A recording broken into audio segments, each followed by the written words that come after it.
Live from the world's capital markets, here are the latest financial headlines brought to you by News Factory. Hello and welcome to Monday's Daily Financial Review. Here's what's making the headlines in the markets today. The dollar-yen price remained largely unchanged in the last session. The ultimate oscillator is giving a negative signal. The Bitcoin-dollar pair skyrocketed 4.4% in the last session. The ultimate oscillator is giving a positive signal, which matches our overall technical analysis. The Aussie dipped a slight 0.2% against the dollar in the last session. According to the stochastic RSI, we are in an oversold market. The oil got a slight bump of 0.1% against the dollar in the last session. The RSI is giving a negative signal. Coming up, the choices from our chief analysts for today.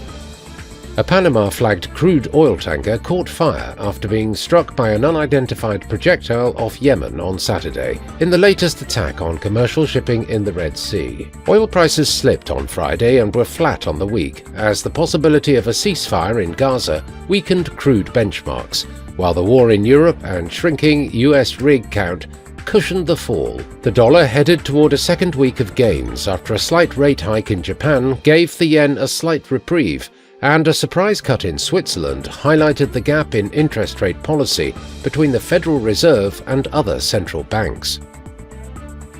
Those were today's major economic events. And now, moving on to world financial headlines.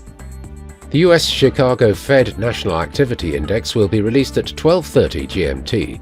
The US new home sales at 1400 hours GMT.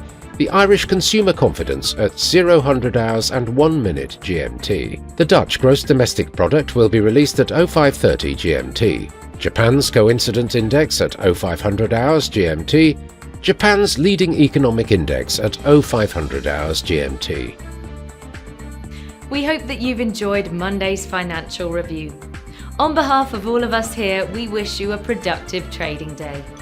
Be sure to join us tomorrow morning for the latest news and events from the financial markets.